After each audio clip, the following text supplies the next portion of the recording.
Go ahead.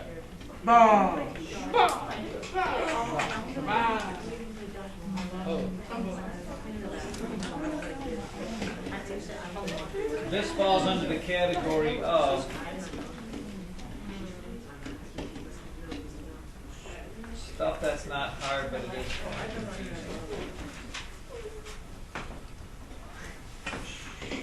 We're going to start with this. There are certain laws of exponents.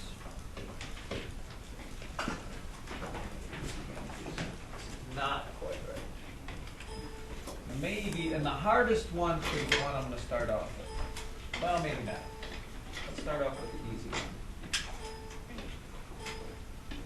The first one you know, it's the product rule. Think about this. If you people would actually just think instead of just doing stuff, that's not even spelled wrong, is it? Why did I put produce? Where would that even come from? Product rule. That comes from this. See if you can figure this out.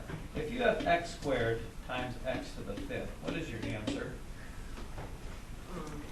X to the second. How did you get that? You added both. Product rule. So the product rule says what? When you multiply like bases together, what do? Oh. You add exponents, right?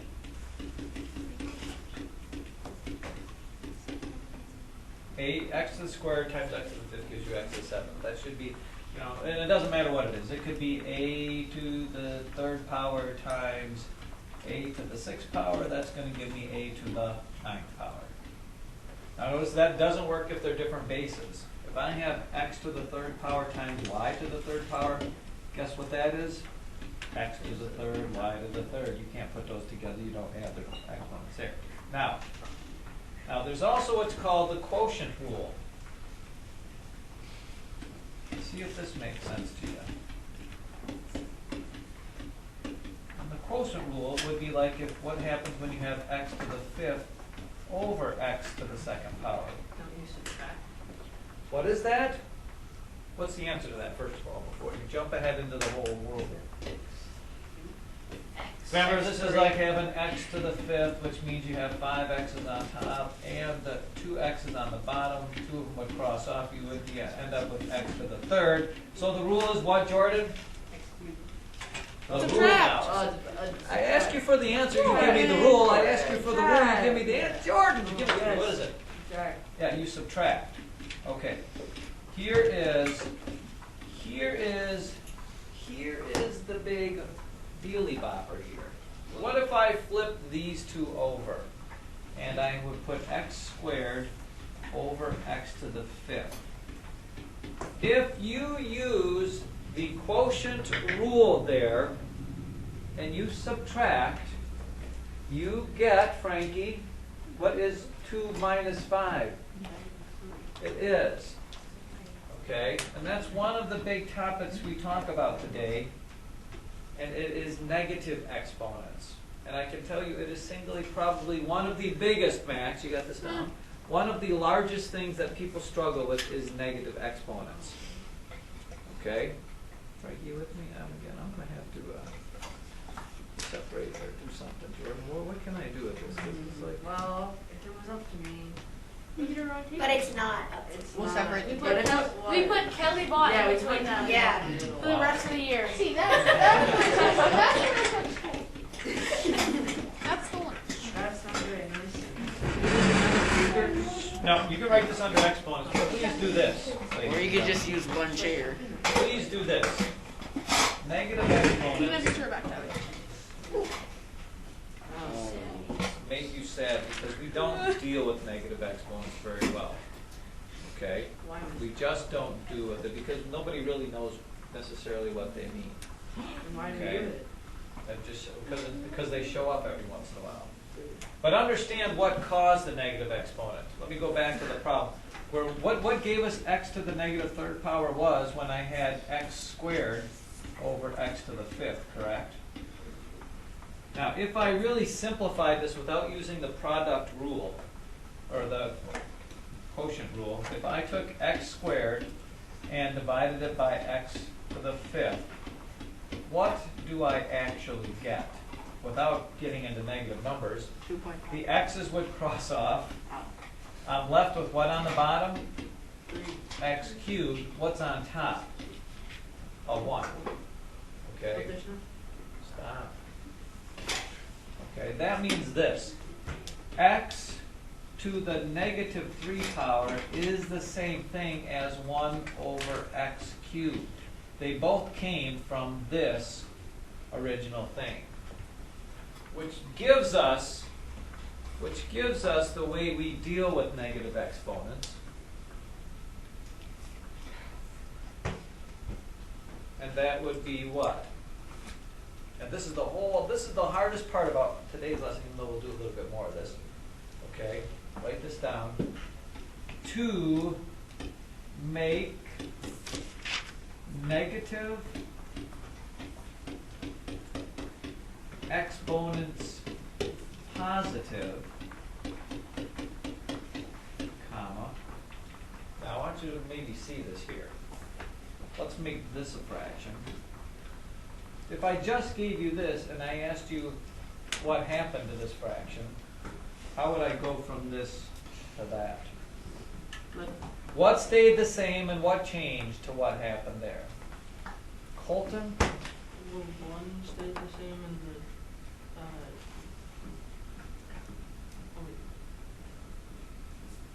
How does this compare to this? That? Many observations? I need an observation here. Oh boy. What happened to the x to the negative 3? Where did it end up? It went from top to the bottom of the fraction. And what changed? The negative 3 became a positive 3. That is the way that negative exponents change to positive exponents is you move the base number or base whatever it is and the exponent. Now this doesn't just work from bottom to top, but it works from top to bottom as well. And I'll show you. We'll do a few examples because you'll be like, what? You probably already being like, what? What? The base and the exponent from either top to bottom or vice versa.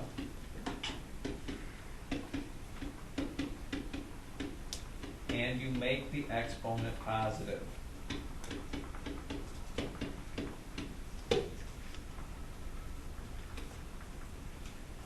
It really is not hard to do. I guess it's complicated because it doesn't necessarily make sense to you, but maybe it does. And we get to write that, and then I'll just give you the whole example thing here. For example, can I change this?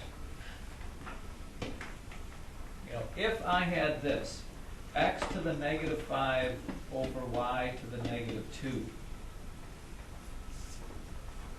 It's just simply a matter of doing this. First of all, I don't like negative exponents. We don't deal with them very well. They make us sad. So you want to make them positive, and it's just simply a matter of this. Okay? If it's on top, you move this whole thing to the bottom, it becomes x to the positive 5. If it's on the bottom, you move it to the top, and it becomes y to the positive 2. Okay? Now please understand, ladies and gentlemen, negative exponents have nothing to do with whether the answer is negative or positive. Here's my case in point. Let's put a number in for a negative exponent. What if it was 2 to the negative 2 power? What would 2 to the negative 2 power be in the real world? Well, first of all, it's not a fraction, but I can make it a fraction. Now it is. How do I make the exponent positive? I take the base and the exponent and I move it to the bottom of the fraction, which then becomes a 2 to the positive 2 power. The 1, you have to put something there, so it stays a 1. What is 1 over 2 squared simplified? 2 times 2 is 4. Not a lot of participation here. 4. So what happened there? 2 to the negative 2 power is the same as 1/4. Because I made that exponent positive by moving to the bottom, I had to put something on top, it becomes a 1, and it's what would be 8 to the negative 2 power? 164. 1/64. Why? Because you move it to, it's on top of the fraction. You move it to the bottom, it becomes 8 squared over 1, and it's 1/64.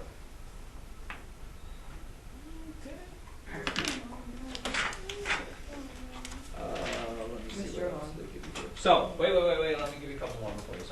What if I were simplifying this? What if it was x to the third over x to the negative 7th? And I asked you to simplify that. Well, we don't like the negative exponents. So I'm going to take this whole thing, move it to the top of the fraction. It's going to become what? X to the positive 7th. And then I can combine those with the product rule of exponents, which is x to the 10th power. Do I have something on bottom? I do. It's a 1, but we don't write 1s on the bottom of fractions. We just leave it as x to the 10th power. Did I push record? Yes. Oh, I did. There we go. Now your question, Frank. Why do we just like flip it? Like, how does flipping it just change it to positive? What's it? How does flipping it change it to positive? Like, just flipping You it. started off the whole class with that. Yeah, but like, how? Like, just flipping it makes it positive? That's it. Just remember that. Okay. Don't ask the questions. Just deal with it. Yeah, I can go back to this whole first slide and give you the whole thing. No, How did we end up with it? How come we did this product rule or subtracted here? When you subtract the bottom from the top, and this time when you subtract from the bottom top, you get a negative number.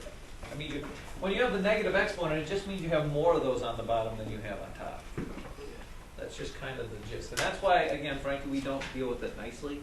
It just doesn't, it's not something that our brains think of very well. So if I had 1/5 to the negative 2 power, what would that simplify to? 1/5 to the negative 2 power. What would that simplify to? This is crazy. That's all I'm going to say.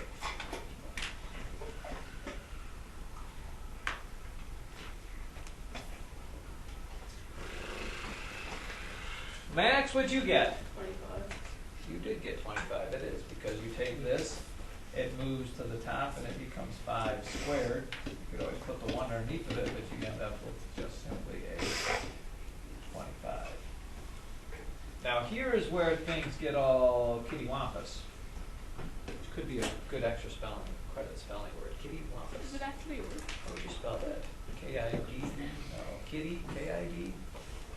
Wampus? W-H-O-M-P-U-S? Kittywampus?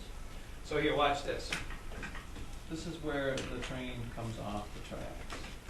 The directions say to simplify, which means make it easier to understand. And here is the problem. Everybody write this down in giant notes here. X squared over y to the negative 3rd power over z to the 4th power all over x to the negative 2 power y to the 5th power z to the 3rd power.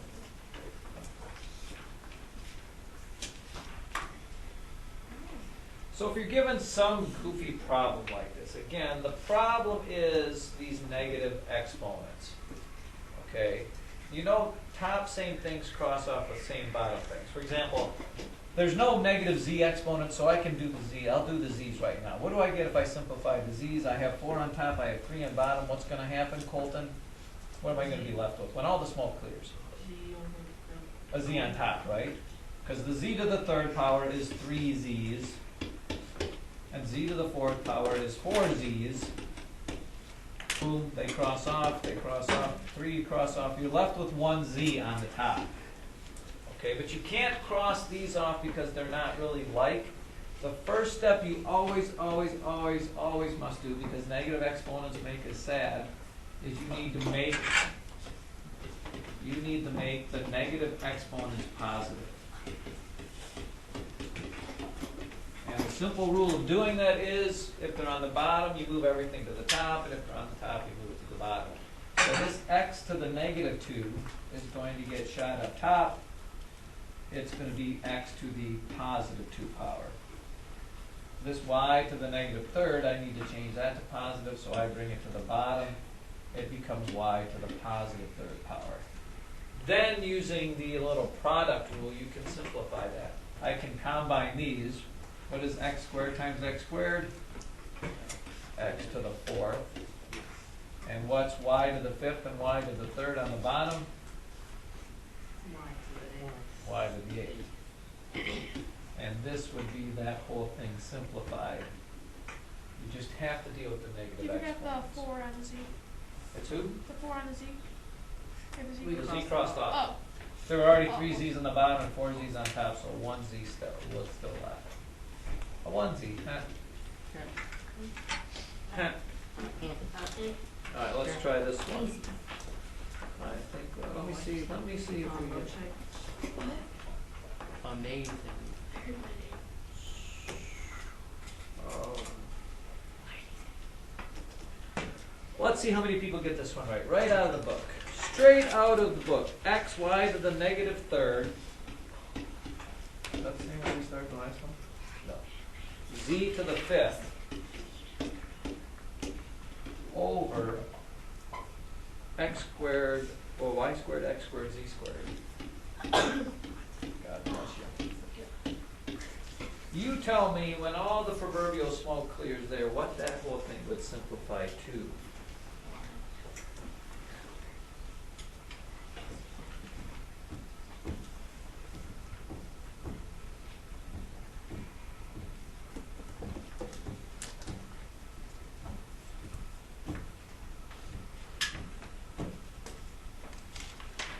Oh, the practical applications of such things are crazy.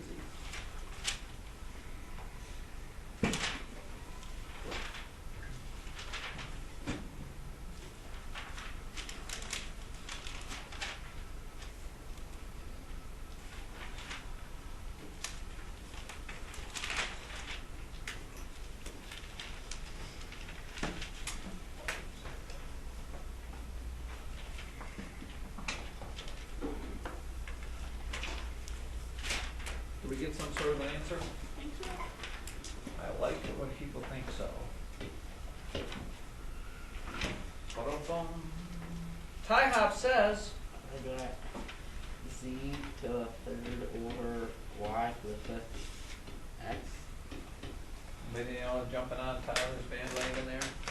Uh-oh. Oh, we got a couple. We got a few. I mean, you could have this rearranged and the X would be in front of the Y. Who didn't get such a thing? Frankie, what'd you get? Z to the 3 Z cubed over XY over the 5th power. That's the same thing he said. Well, no, but the X and Y are. It doesn't matter. X doesn't get anything. Multiplication, the quality of multiplication, because of the commutative property of multiplication, x, y to the 5th times x is the same thing as x times y to the 5th. Now how many people still got it right? How many people who didn't get this? Zach, Zappia, what'd you get? X times z to the 3rd over y. X times z to the 3rd over y. And you had this written originally as y to the negative 3rd power, sir? Did you make this positive? Did it end up on the bottom? And it became y to the positive 3rd power? Because this needs to move from here down to here, and it needs to become y to the 3rd power. And then, you put these two y's together, you get y to the 5th power on the bottom. Right? This x, these are both positive, so you can deal with it. One x on top crosses off with one of the x's on the bottom, and that's why there's an x on the bottom. This has 2 z's, and this has 5 of them. What's going to happen? 2 of the 5 are going to cross off with the 2 on the bottom. You're going to be left with 3 z's on the top. And this actually is what the deal was there. Stop me there if that doesn't, I mean, there's nothing hard in this. It's just confusing. Right, Ellie? Which part would you say is the most confusing for you? Everything? Yeah. Okay. That's it. Okay, so. Now, lest that was not confusing enough, watch, look, learn, and listen on this. Ready? Take the proverbial deep breath. Nobody ever listened to me. Inhale, exhale. I'm gonna find a good one.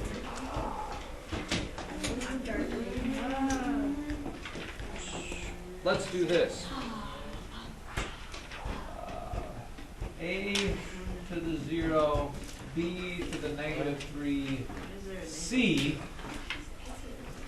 and I want you to figure out if A equals 2, B equals -1, and C equals 3.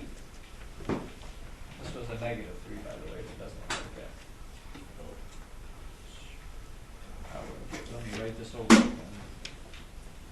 This was B to the -3.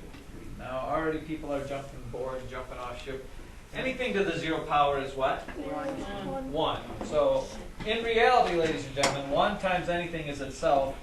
This A completely goes away because it's 1. So you just need to use this, figure out what this is when you plug the numbers in. Let's see who gets the correct answer. Wait, so what are we doing? Huh? How do we?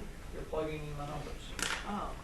Now, in case you want a little helpful hint, just do the same thing. We don't deal with negative exponents, so make that exponent positive before you even start the problem. Make the exponent positive before you even start the problem. And I'm positive it'll go your way. What? There's no fraction. Well, Jordan, that's quite a problem. All right, there you go. You can make your own fraction. We've been making fractions since the beginning of time. Fraction Jackson is this. No. Bill forever limited to me. Who stepped out in this thing? Who did this? What? I blame Frankie because he is the closest person. Frankie. Frank Kavak, why is he such a menace? Who did this? How dare Did you break this? Probably Kelly let you I've seen it like that. I didn't break it, Sean, but does like, Kelly break your monitor? Looks like my monitor's still working. Did it, I mean, like during Spanish, did it look weird? Oh, look at this. Why would you people do this? What? During Spanish, did your monitor look weird? We don't have Spanish. Oh, look. Hey, what are we gonna do during Spanish? What do I do? We're gonna. This doesn't Pretty hardly good seem like does it?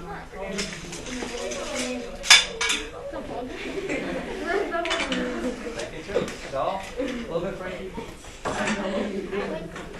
I was I was scared of my life. confused. What did you get for an answer? Conrad! 3. What? I got 3 over -1. Wrong. I believe we call that -3 in my world.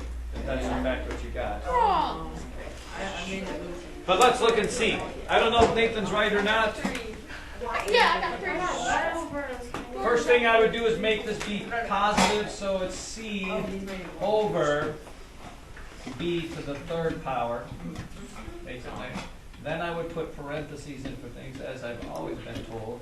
Then I would plug the numbers in. B was -1 and C is 3. -1 times -1 times -1 is in fact -1, and 3 over -1 is simply just negative. It should be nothing more or less. All right, since I know we all have to struggle with this, this is what your assignment shall be. You may want to take note. It gets a little confusing. You're going to do parts of 2 different lessons. Whoa. From lesson number 31, you are going to do problems numbers 1 through 10. And problem number 32 might also be 1 through 10. 32? Lesson. Wait, what's he talking about? Yes, 1 through 10 on both. You have a half an hour.